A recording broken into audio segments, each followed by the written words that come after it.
Good morning everyone, welcome back my channel. আশা করি তোমরা সবাই ভালো আছো, আমিও ভালো আছি।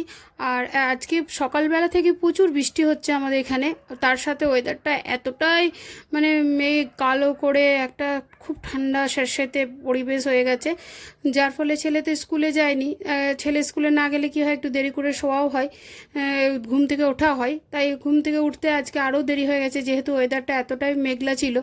তার জন্য ঘুম থেকে উঠতে অনেকটাই দেরি করে ফেলেছি। এবার দেরি করলে তো আর হলো না, তারপরে তো সংসারে কাজগুলো সামাল দিতে নাকি দড়ি হয়ে যায়। তো সেই কাজগুলো কত তাড়াতাড়ি কীভাবে করলাম, একটু ম্যানেজ করে গুছিয়ে করলাম। আর এই বিছনা চাদরটা আজকে চেঞ্জ করে দিলাম, কারণ বিছনা চাদর আমি ম্যাক্সিমাম প্রায় দিনকেই চেঞ্জ করি। বিছানাটা যদি একদম ভালো সুন্দর বিছানা চাদর টান টান করে বা ফ্রেশ পাতা না থাকে না, আমার শুতে মন হয় না, ঘুম আসে না। তাতে হোক চাদরটা পুরনো, কালার না থাক, কিন্তু সেই চাদরটা যাতে একটু ভালো মানে ফ্রেশ চাদর থাকে, এটাই আমার মানে খুব ভালো লাগে। তাছাড়া আমি খুব অস্বস্তি লাগে। আর বিছানাটা তার জন্য সকাল সকাল মানে পরিষ্কারও করে নিলাম, কারণ এই বিছানাটা যদি তোমার মোট কথা বেডটা যদি পরিষ্কার থাকে না, তো গোটা ঘরটায় অনেকটাই ক্লিন লাগে। অন্যগুলো আগোছালা থাকলেও মনে হয় ঘরটা যেন অনেকটাই ক্লিন হয়ে আছে, আর কেউ এলেও অস্বস্তিতে পড়া যায় না। তাছাড়া বিছানা পড়ে থাকলে খুব মানে কেউ এলে অস্বস্তিতে পড়ে, তাছাড়া ঘরটা খুব আগোছালো লাগে। তো ওই জন্য আমি তাড়াতাড়ি সবার আগে চেষ্টা করি বিছানাটা চেঞ্জ করে নেওয়ার। আর আমাদের এখানে খুব বাইরে মানে ফ্ল্যাটে আমাদের আসা যাওয়াটা খুব বেশি আছে, তো ওই জন্য আর বেশি তাড়াতাড়ি করতে হয়, কারণ কেউ চলে এলো তখন তার কাছে একটা অস্বস্তিতে পড়তে হয়। এই যেমন এখন একটু আগে একটা দিদিভাই এসেছিলো, সে ওই আমরার আচার বানিয়েছিল। সেটা ও যে কোনো মিষ্টি আচার খুব ভালো বানাতে পারে, তাই আমরা আচার বানিয়েছিল, সেই আচারটাই দিতে এসেছিলো। ও বললো যে সবারকে দেওয়া হয়ে গেছিলো, তুই ছিলি না তাই তোকে দেওয়া হয়নি, তো তোকেও দিয়ে দিলাম। ওই জন্য ওই আচারটা দিতে এসেছিলো, তার সঙ্গে একটু কথাও বললাম, দেরিও হয়ে গেল। তারপর আমি ঘরটা সব গুছানো হয়ে গেছে, এবার ঝাঁটিয়ে নিচ্ছি। আর এই যে আমার প্রবলেম কি দেখো, আমার ঘরে কিন্তু নোংরা যা থাক কিছু অতটা পাওয়া যাবে না, কারণ যেহেতু অনেক উঁচুতে বাড়িটা। কিন্তু আমার মাথার চুলে ঘর পুরো নোংরা হয়ে থাকে, প্রচুর পরিমাণে চুল উঠছে, আর সেটা গোটা ঘরে ছড়িয়ে যাচ্ছে। এত টিপে বেঁধে থাকি তাও কিন্তু চুল ছড়িয়ে পড়ে। এখানে সকাল সকাল আমি এখন রান্নায় চলে এলাম। তারপর আর ছেলের জন্য একটু টিফিন বানিয়ে নিলাম। গতকালের কোনো রুটি টুটি ছিল না। তাছাড়া কি হয়, ওই গতকালে যদি মানে আগের দিনে রাত্রি রুটি টুটি থাকে, তাহলে ওরা বাবা ছেলে কিন্তু একটু আলু ভেজে দিলে বা চা দিলে ওরা খেয়ে নেয়, ওদের অসুবিধা হয় না। কিন্তু আজকে কোনো ছিল না। ছেলে বললাম, মা তাহলে আমাকে একটু চিড়ের পোহা বানিয়ে দাও, তো ওর জন্য চিড়ের পোহা বানিয়ে দিলাম। আমার চিড়ের পোহাটা না খুব একটু ঝুরঝুরে হয় না, কারণ আমার ছেলে কোনো কিছুতে চিনি খায় না, গুড় দিয়ে ও খায়। তো ও বলে ভালো না হোক তাও আমি গুড় দিয়েই খাবো, তাই গুড় দিয়ে কিন্তু অতটা সুন্দর না হলেও ও খেয়ে নেয়। মানে খেতে টেস্ট একই লাগে, জাস্ট একটু ঝুরঝুরেটা একটু কম হয় চিনি দিয়ে থেকে গুড় দিয়ে। আজকে এখন আমি একটু পোস্ত বেটে নিচ্ছি রান্নাবান্না। আমার পোস্ত জানো তো, ওই ছোটো যে কন্টেনারটা থাকে তার যে ঢাকনাটা কোথাও খুঁজে পাচ্ছি না, কোথায় যে ঢুকিয়ে দিয়েছে আমি নিজেই আর খুঁজে পাচ্ছি না, তাই বড়টা করেই বাটলাম। অল্প পোস্ত এত বড় এতে বাটলে না খুব মানে একটা অসুবিধা প্রবলেমে পড়তে হয়। আর আমি এখন বানিয়ে নিচ্ছি পোস্তের বড়া, কারণ আজকে নিরামিষ রান্না বান্না করছি। আজকে আসলে ছেলেকে একটু অ্যাস্ট্রোলজারের কাছে নিয়ে গেছিলাম, ওকে একটা স্টোন দিয়েছে, সেটা ও আজকে ধারণ করবে। স্টোন নিলে সেটা কিন্তু ওই সেদিনকে নিরামিষ খেতে হয়, যদিও ওর এইসব বিশ্বাস একদমই নেই অ্যাস্ট্রোলজারের প্রতি। আমার আবার এইসবে প্রচণ্ড বিশ্বাস। আমার মনে হয় করলে ক্ষতিটা তো কিছু হবে না, তাই দিই না, কী আছে। কিন্তু ও একদম পছন্দ করে না, জোর করেই যাকে বলে ওকে দেওয়া হয়েছে। তো ওই জন্য আজকে নিরামিষ খেতে হবে, তাই ভাবলাম ভালোই হলো। আর পোস্তের বড়া খুব পছন্দ, ওর কাছে একটা প্রিয়। এর আগে খেত না, হঠাৎ করেই খাওয়া শুরু করেছে। তো তার মধ্যে আলু পোস্ত খায় আর এই পোস্তের বড়া, অন্য কোনো কিছু দিয়ে কিন্তু ও পোস্ত খেতে পছন্দ করে না। আর আমি না, আমাদের বাবার বাড়িতে একটা চল আছে, পোস্তটা আমাদের রোজই হবে, মানে লাঞ্চে রোজ পোস্ত থাকবেই। এটা আমার বাবার বাড়ির মানে একটা বলতে পারো, ওরা পোস্ত ছাড়া খেতেই পারে না। আর সেটা যে কোনো কিছু দিয়েই ওরা বানিয়ে নেয়, কিন্তু আমার বাড়িতে তা হয় না। ওই আলু পোস্ত বা পোস্তের বড়াই ছেলে খায়, আমি আবার সব দিয়ে খাই, তোমাদের দাদাভাইও খাই। আর এই ভেন্ডি ভাজা, আলু ভাজা, পটল ভাজা, ভাত এগুলো হয়েছে। পায়েসটাও হয়ে গেছে, ওই দুধ ছিল অনেকটা আজকেও, তো ভাবলাম আজকে ওরা একটু পায়েস করে রেখে দিই। পায়েস দিলেও রুটিতে খেতে ভালোবাসে, ওই জন্য বানিয়ে রেখে দিলাম। ওই টুকটুক করে মাঝে মাঝে ছেলে খেতে থাকবে আর রাত্রে খাবে।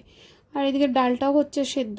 তো আস্তে আস্তে সব রান্নাগুলোই প্রায় কমপ্লিটের দিকে। আর আজকে এক চাটনি বানাইনি, কারণ ওই দিদিভাই চাটনি দিয়ে গেছে, অনেকটাই দিয়ে গেছে, ওর 2-3 দিন আরামসে চলে যাবে।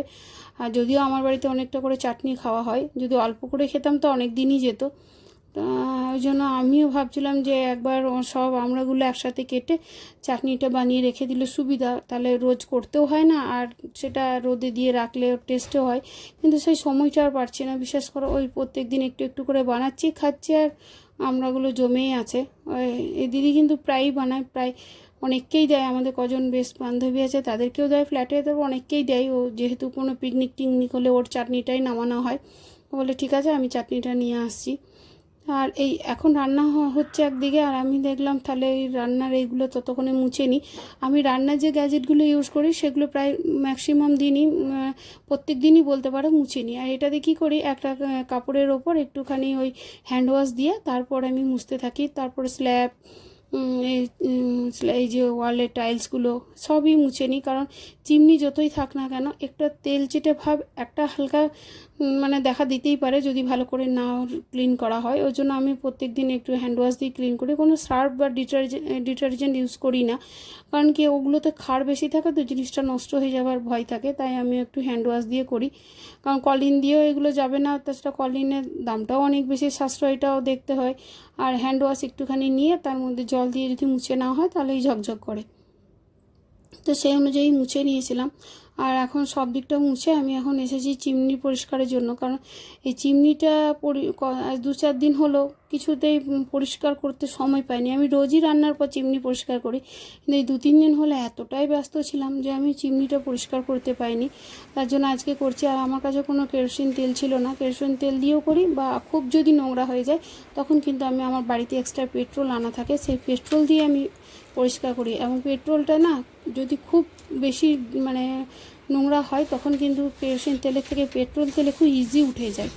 এটা আমি জানতাম না, আমার বাড়িতে যখন ইন্টেরিয়ার কাজ করতে ছেলেগুলো এসেছিলো ওই তারাই আমাকে বলেছিল, কারণ যখনই সানমাইকারে কোনো দাগ হয়ে যাচ্ছিলো বা টাইলসে, ওরা বলছিল ম্যাডাম চিন্তা করবেন না, পেট্রোল দিয়ে মুছে দিলেই একদম ওগুলো ক্লিন হয়ে যাবে, আমরা ক্লিন করে দিয়ে যাব। আর যদি কিছু রয়ে যায় আপনি একটু পেট্রোল এনে ক্লিন করে নেবেন, তাহলে কিন্তু একদম সুন্দর ঝকঝকে হয়ে যাবে।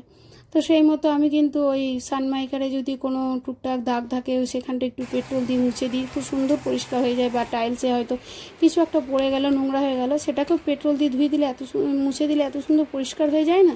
আর চিমনিটাও আমার দেখলে তো কত সুন্দর ক্লিন হয়ে গেছে। আর এই ফুলগুলো আর এই কানেরটা আমাদের এখানে যে মঠে গেছিলাম ইস্কনে, সেখানে জন্মাষ্টমীর মেলা শুরু হয়ে গেছিলো, সেখানেই কিনেছি। আর 2টো ফুল কিনেছি, কারণ আমি আর আমার ভাইয়ের বউ একই জিনিস ইউজ করি, একই রকম, ম্যাক্সিমাম একই কালারও হয়ে যায়, ওই জন্য ওই দুজনের একই রকমই ফুল নিয়েছি, কারণ কোথাও যাবো তখন একই সাথেই বাঁধবো বলে। আর এখন বিকেলে চলে এসেছি চা বানাতে, চাটা বানানো হয়ে গেছে, ছেলে আর আমি খাবো বলে। তোমাদের দাদাভাই এখনও বাড়িতে আসেনি, ওর আসতে একটু দেরিই হবে। তো আমার ছেলে যেমন বিকালে একটু কিন্তু চা চাই, আর অনেকটাই চা খায়, আমি মানা করি শোনে না। আমি আবার চাটা খাই কিন্তু খুব অতটা লাগে না, খুব অল্প পরিমাণে খাই। আর ওই বিস্কিট টিস্কিট আমার অতটা পছন্দ না। ও আবার এই চা আর বিস্কিট এই দুটোই ওর খুব প্রিয় খাবার, এবং বিভিন্ন রকমের বিস্কিট নিয়ে ও বসে যায়, প্রচণ্ড খায়। এই যে নেরুয়া বলো বলো যাই বলো, ওর খুবই এগুলো মানে পছন্দের খাবার। এত বলি যে এতটা বিস্কুট খাওয়া কিন্তু ঠিক না, এগুলো খাওয়া শরীরের পক্ষে খারাপ, কিন্তু বুঝলে তো। তো এই মানে বিস্কুটগুলো আর যাই দেখছো সবই ওর জন্যই বানাচ্ছি, ওই খাবে। আমি এখান থেকে শুধু একটা মাত্র বিস্কুট তুলে নেবো, কারণ আমার এত কিছু ভালো লাগে না। ও সন্ধেবেলা একটু মুড়িও নেবে না, কোনো স্ন্যাক্সও খাবে না, কিচ্ছু না। এই খেয়ে নিল, এবার একটু কমপ্লেন খাবে, তারপর রাত্রে ডিনার করে নেবে, কারণ ওই মুড়ি একদম খেতে পছন্দ করে না, আমি বলি। আর এইদিকে দেখো আমার রাতে খাবারটাও রেডি হয়ে গেছে। তো ভিডিওটা যদি তোমাদের ভালো লেগে থাকে অবশ্যই সাবস্ক্রাইব করে দিও, লাইক করে কমেন্টে জানিয়ে তোমাদের আমার ভিডিওটি কেমন লেগেছে।